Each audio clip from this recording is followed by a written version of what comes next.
Os horários estranhos de Anne Frank, dela mesma para vocês através de mim. Horários estranhos. Será que você tem horários estranhos? Eu tenho horários bem comuns, na verdade, né? Só que, por exemplo, às vezes acontece alguma coisa na sua vida que pode mudar um pouquinho o modo de você viver a sua rotina, né? Ou de dormir. Por exemplo, quando eu fiquei grávida da minha filha, o meu sono ele foi quebrado em 2. Então eu sempre dormia cedo, né? Eu nunca fui de dormir cedo, então se eu geralmente ia dormir lá pelas 11 da noite. Aí quando fiquei grávida, passei a dormir lá pelas, às vezes 6 da tarde, sim, 6 da tarde, 7, já estava dormindo. Acordava 11h30, meia-noite, e aí ficava até umas 2, 3 da manhã acordada, dormia de novo. E aí acordar lá pelas 6, 7 da manhã. Então meu sono ficou quebrado. Só que depois que ela nasceu, né? Eu ainda tava com o sono quebrado, então eu escrevi de madrugada. E aí, com o tempo, esse sono quebrado parece que 2 partes que vão sendo unidas aos poucos, vão, né, voltando a se unir, e aí forma uma coisa inteira de novo. Principalmente depois que ela começou a estudar, né, tinha que acordar cedo, então, mais cedo, né, um pouco. Enfim, aí eu passei a dormir a noite inteira, mas hoje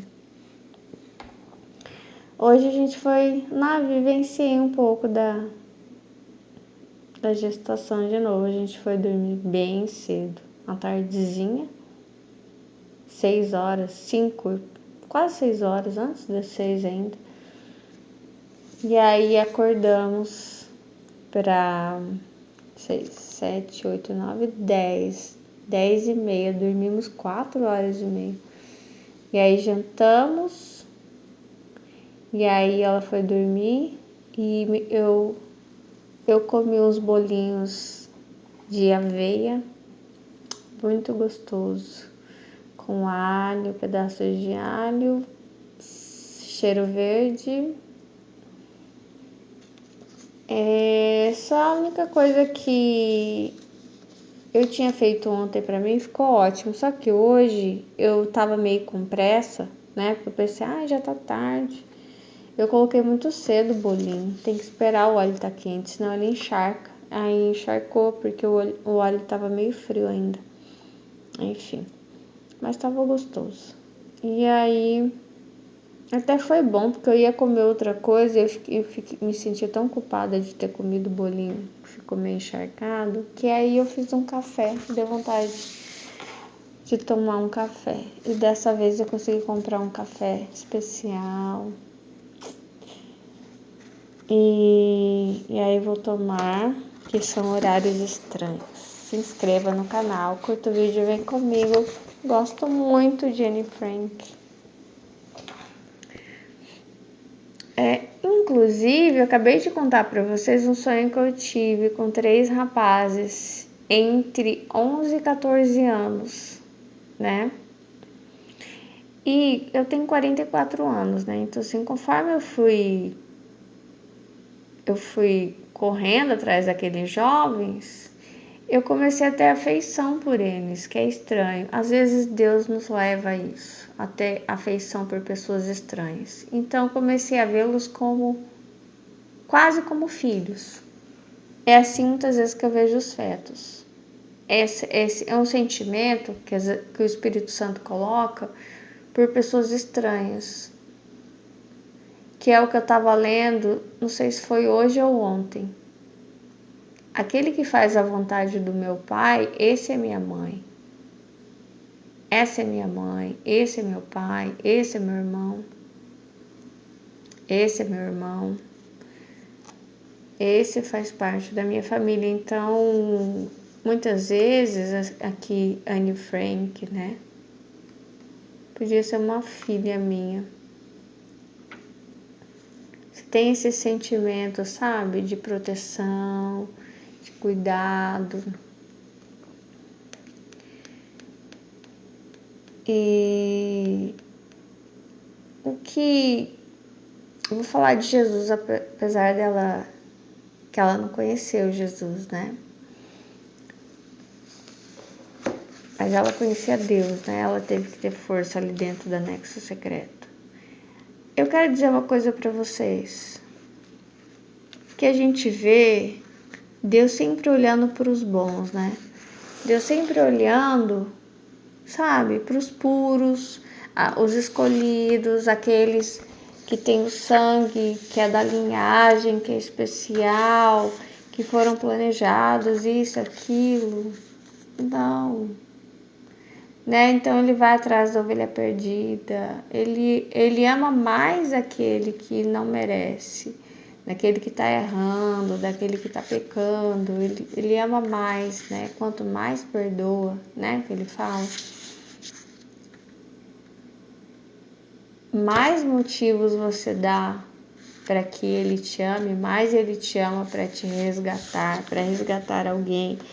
Então, muitas vezes o Espírito Santo colocou esse sentimento em mim de pessoas ruins, pessoas horríveis ou simples jovens que às vezes estão fazendo uma coisa assim bem pequenininha, né? E às vezes as pessoas vêm em cima como, ai. E Deus tem um olhar de um pai, né? Que quer resgatar, que quer cuidar, né?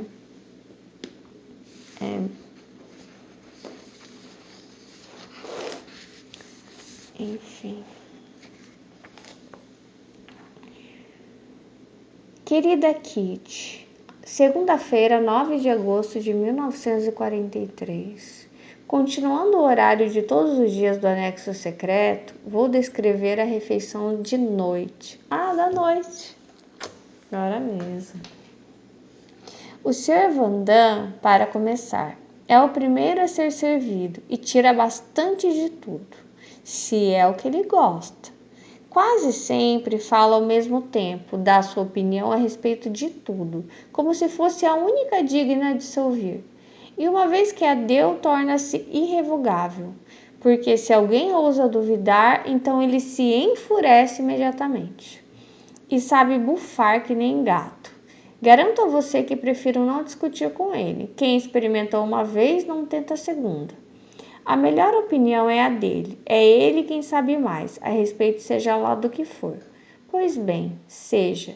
Ele é inteligente, mas é também um cavalheiro que vive, em alto grau, satisfeito consigo. Entre aspas. Madame, realmente melhor fora que me calasse. Dias há, especialmente se está para ficar de mau humor, que nem se pode olhar para a cara dela. Observando bem, em todas as contendas, a culpada é ela. Quanto ao assunto, não, não. Todos preferem ficar alheios a este ponto, mas bem poderia ser chamada atiçadeira, atiçar discórdia, que coisa mais divertida. A senhora Frank contra Anne, Margot contra papai, o que já não é tão fácil. Agora na mesa a senhora Vandam não passa com pouco, embora em certas ocasiões eu acredite. As batatas mais pequeninas, o mais tenro bocado, o melhor de tudo que aparece. O sistema dela é o da escolha. Os outros receberão o que lhes tocar, contanto que eu fique com o melhor. E como fala, que os outros se interessem, que ouçam ou não, é coisa que pouco importa. Creio que ela pensa, todos se interessam pelo que diz a senhora Vandam. Sorrisos faceiros, comportamento de quem tudo sabe e a todos dá um conselho, uma palavra de ânimo, eis o que não pode deixar de causar boa impressão. Mas, olhando direito, então depressa desaparece o bom. Um é trabalhadeira, dois alegre e três faceira e de vez em quando bonita. Aí está Petronella Vandam. Ela tem qualidades, ela reconhece, olha só, a Anne reconhece as qualidades da senhora Petronella Vandam. Olha, é a primeira vez que ela fala o nome dela. Que é uma mulher alegre, isso ela já tinha falado antes. Faceira e bonita. Ah, ela falou duas coisas dessa senhora aqui. Ela é atiçadeira, então ela é aquela pessoa que faz fofoca, né? Vem aqui, sabe, leva e traz. Vai colocando veneno aqui, ali, e aí de repente tá todo mundo brigado. Tá todo mundo de cara feia um com o outro, menos ela. Ela tá sorrindo. Ó, isso lembrei de uma vez, eu vou contar pra vocês, que eu reparei. Só que as pessoas que estão brigando, elas não reparam. Nessas atiçadeiras, cuidado com isso.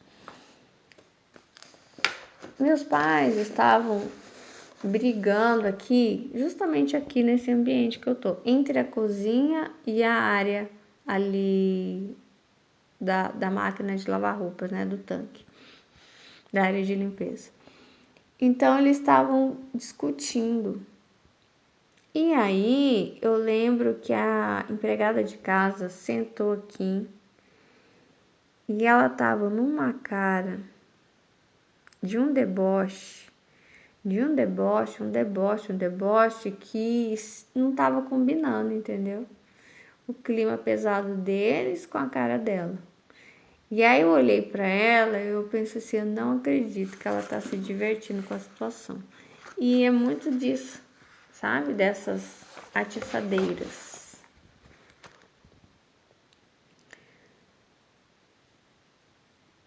O diabo é assim, né? O diabo é assim. Ele bota o dedo e ele azeda. E tem outra coisa, a senhora Vandam, eu lembro. Eu acho que ela é infiel com o marido dela. Porque eu lembro que a Anne falou, não sei se ela realmente era infiel. Acho que ali naquele ambiente não dava, não tinha nem espaço para ser infiel, acho.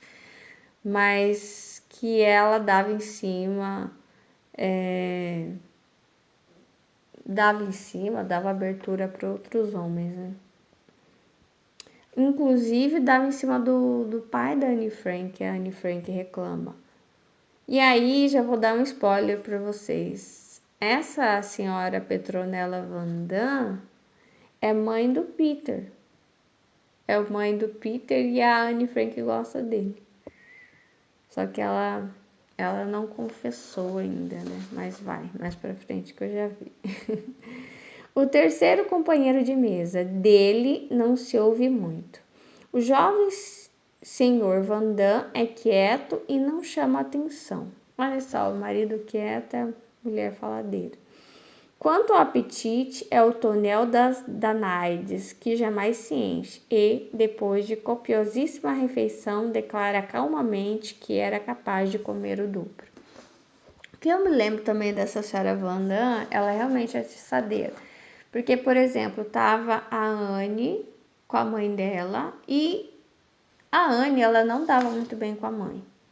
Ela sempre fala do pai, esse pai, não sei o que, e inclusive eu acho que é o pai dela que consegue fazer com que o livro dela chegue até nós, se não me engano. Eu acho que é o único que sobrevive. E tava tudo bem entre ela e a mãe, né, naquele momento. E a senhora Vandam começa a dizer para a mãe dela, ai, olha lá a Anne, olha lá, não sei o quê. E ela começa a atiçar, até que as duas comecem a brigar. Número 4, Margot. Come que nem um ratinho e não fala nada. Só engole verdura e frutas. Adoro essa das minhas, hein? Cheia de vontades, julgam os Vandam. Falta de ar livre e exercício, julgamos nós. Ao lado dela, Mame. Bom apetite. Fala bastante. Não se recebe dela a mesma impressão que da senhora Vandam. Esta é a dona de casa. Qual a diferença? Ora, a senhora Wanda cozinha e mame, lava e arruma. Minha mãe gostava da limpeza. Vamos ver. Número 6 e 7. Não falarei muito de papai e de mim. Ele é o mais despretensioso dos que estão à mesa. Ela sempre defende ele. Primeiro olha para ver se todos estão servidos. Não precisa de nada para si, pois os melhores bocados são para as crianças. Ele é o exemplo perfeito e ao lado dele está o feixe de nervos do anexo secreto. Ó, como ela é puxa-saco dele, né? Ele é ó, ai, papai não precisa de nada, ele é muito altruísta, e ele deixa o melhor para as crianças.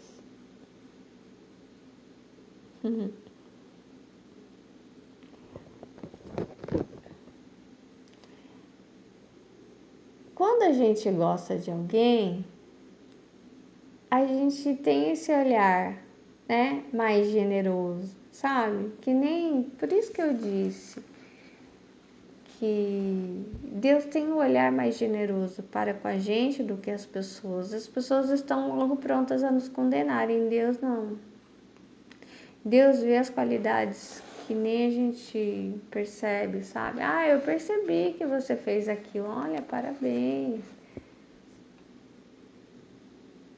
Que você foi generoso, que você foi perdoador, que você, enfim, não sei. Doutor do céu, serve-se, não levanta os olhos, come e não fala, e se forçoso é falar, que seja sobre comida. Assim ninguém briga e só se conta vantagem.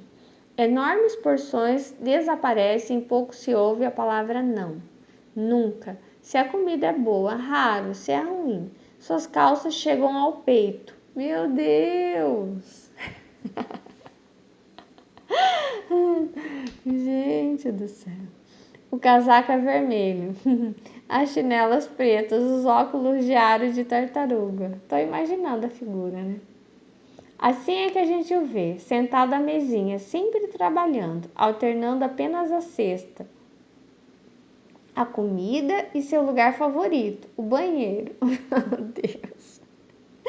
3, 4 vezes por dia fica alguém de frente à porta, impaciente, torcendo-se, pulando de um pé para o outro, quase sem se poder conter. Pensa que isso incomoda? Nem um pouco. Das 7h15 às 7h30, de 12h30 a 1h, das 2 às 2h15, das 4 às 4h15, meu Deus, das 6h15, das 11h30 até meia-noite. Pode-se tomar nota, são as horas de sentar estabelecidas. Meu Deus. Ele não sai mesmo, nem se importa com as vozes implorativas que ouve à porta, avisando de desastre iminente. Meu Deus. Que pena que ela viveu tão pouco, né? Imagina quantos livros divertidos que ela escreveria para nós. Puxa vida. Número 9. Não é membro da família do anexo secreto. É companheiro de casa e de mesa. Ele tem um apetite saudável. Não deixa nada no prato e não escolhe nem separa. É fácil de agradar e é isto, justamente, que nos dá prazer. Alegre, de bom gênio, disposta e bem-humorada são estas suas características. Sua Anne. Viu? Ela é justa, né? Ela falou bem da outra mocinha ali, não falou nada. Mas se não é essas pessoas assim, chatas, né? E engraçadas, que nem esse senhor que passa grande parte do dia no banheiro, não seria tão divertido, né? Então, assim, eles nos divertem. E a Anne Frank, ela tem um lado cômico bem forte, né? Então é isso. Deus abençoe vocês.